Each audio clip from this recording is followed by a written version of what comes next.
New Zealand is a paradise for the rich.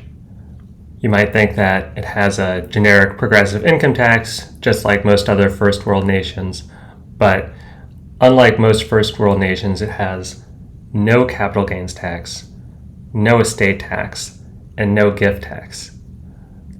These are the sort of foundations of wealth taxes without calling them wealth taxes for most developed nations. And so the fact that New Zealand does not have them basically means as soon as your money survives the income tax pass that the government takes, it gets to gain more and more value over time. And then once you take out the value in retirement, or if your children were to take out the value as inheritance, they get to keep the full amount. For New Zealand parents and U.S. children, New Zealand estates don't get hit by the U.S. estate tax. And so there's tremendous tax advantages to being in New Zealand, having New Zealand citizenship, and being taxed as a New Zealander.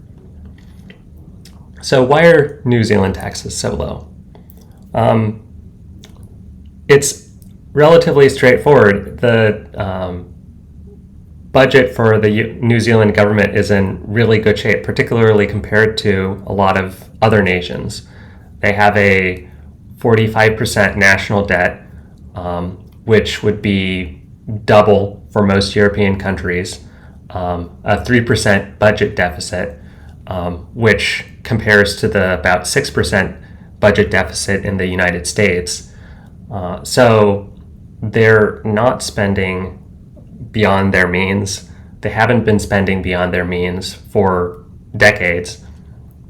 And so they're in a good position where they don't need to raise taxes because they can still afford all of the stuff they want to buy. Now, why is their budget in such a good shape? There's roughly three trends that I want to highlight. The first one is that they spend roughly 1 to 1.5% of their GDP on defense. In comparison, the US spends 3.5 to 4% on defense. In other words, you're welcome. And for welfare, there is universal health care in New Zealand, but there's a lot fewer safety nets and other sort of welfare benefits compared to the sort of European standards of welfare. And then thirdly, there's demographics. New Zealand trends younger than European and American. So this means more taxpayers and fewer retirees. So you might be thinking, if New Zealand is such a good deal, how do I get to become a New Zealander? It's kind of funny because that was a question that I was asked while I was making this video. And so I might as well put it in the video. It's actually relatively easy as long as you're either a skilled immigrant or you're bringing a lot of investment into New Zealand itself. For skilled immigration, there's a giant list, a green list as it's called, of qualified entries for things like nursing or being a doctor or being an engineer, and over 100 more other things. And so having one of those jobs and getting a job offer in New Zealand is a fairly straightforward process to getting a visa, and in some cases direct to residency visa. And then after working in New Zealand for long enough, then you can apply for citizenship in New Zealand, and eventually having New Zealand citizenship, you could, at least in theory, revoke your citizenship in all other countries and get taxed specifically at New Zealand rates and not by any other country's rates. There's a few catches to this. For U.S. citizens, the key catch is the U.S. exit tax. So this is a situation where U.S. will tax people renouncing their citizenship as if they're basically selling all of their assets and moving their assets to essentially another country. I mean, this does make sense because as soon as they're no longer a U.S. citizenship member, then the U.S. does not tax them anymore. So they have one shot, and it's called the exit tax. The convenient thing about the exit tax is that there's a pretty wide berth of tax exemptions for like people in the middle class. So for less than, let's just say, like $10 million of assets, or maybe like $1 million worth of gains, kind of depends on exactly the tax situation. There's a lot of sort of tax forgiveness where, as far as the U.S. is concerned, if you don't have enough assets, you're not leaving the country for tax evasion reasons, or it's sort of close enough to not being tax evasion that they're willing to forgive and forget. Even so, immigration to New Zealand is not as good a deal as you might think it is. And conversely, if you're living in New Zealand isn't as good a deal as it might sound. For one, and this is specifically compared to the US, the pay for these skilled positions is about half as good, and the price of homes is about as expensive. So if you haven't earned a lot of money and you don't have enough money to buy a home, working in New Zealand is not the way to do that. New Zealand has an affordability crisis right now where people working in New Zealand, native Kiwis, are finding out this very same thing is that they keep working for decades and decades and they still can't buy a home. And when, pay is about half as good and homes are just as expensive, to take the cost of living crisis where the median first-time home buyer in the U.S. is 38, it is considerably worse in New Zealand. This sort of makes New Zealand real estate priced as if the value of the real estate is in dodging capital gains. The value of the real estate is dodging US-based capital gains. And so, sure, like the asset will increase over time in value and there's no capital gains hit, but the price to purchase the asset in the first place is so much larger in New Zealand than in the US or in Europe. It's just much less of a good deal. So if you were to min-max immigrating to New Zealand, it would probably look kind of like Peter Thiel. He's managed to build a New Zealand citizenship while maintaining dual citizenship, paying not quite double taxes because there's tax credits, but he's taxed as a US citizen.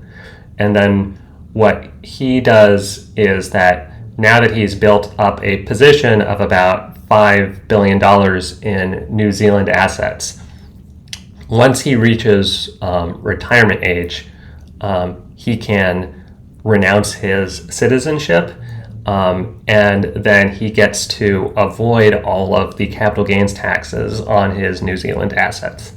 And so this sort of sums up to about $1.5 billion in legal tax evasion. Unfortunately, my viewers are mainly people who aren't Peter Thiel, and people who are not billionaires. So there's less gain to be had by pulling off this kind of maneuver. But still, the general trend is kind of the same, is that the goal is to, for purpose of legal tax evasion, get to around, get like citizenship in New Zealand by retirement age, and then all of the gains that you would have in retirement would not get hit by capital gains.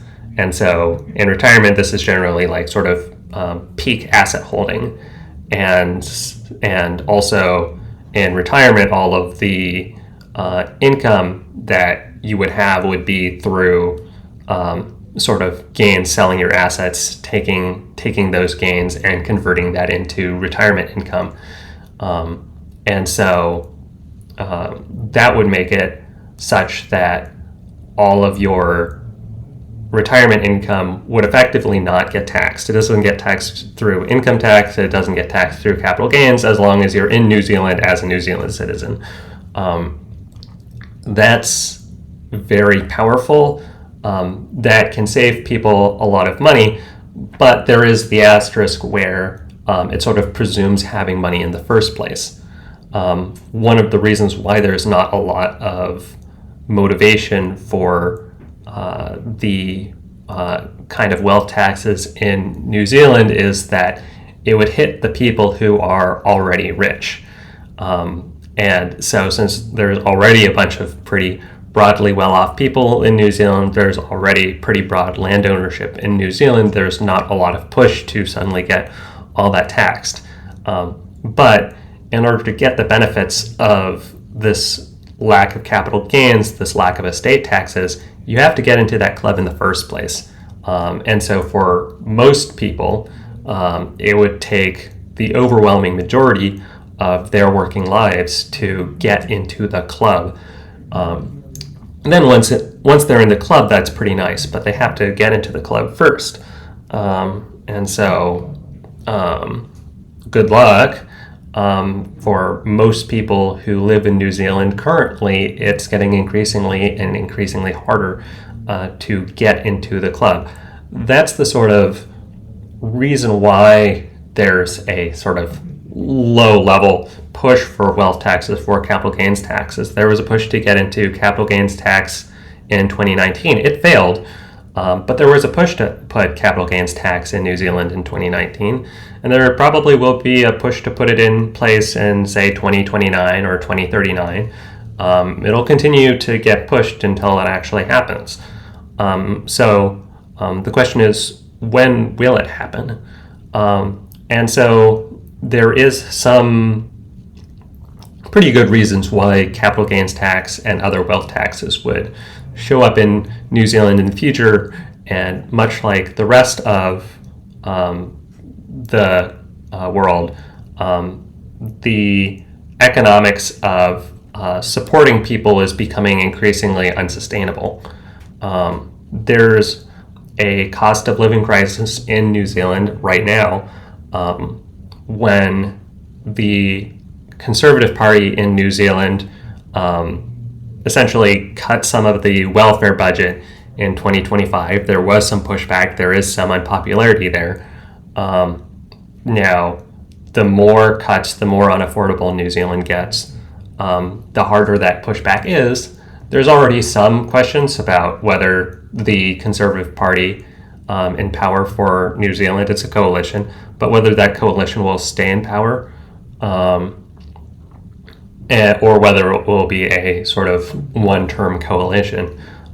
That's still to be determined, but all of this cost of living crisis is going to put pressure on particularly the Conservative Party that doesn't just want to tax their way out of the problem. Then I would say that the second factor that could hit New Zealand in a big way, and the question is not if but when, is the demographic bomb. So if you have demographics that trend younger, as New Zealand does, it's really only a matter of time before those demographics start to trend older.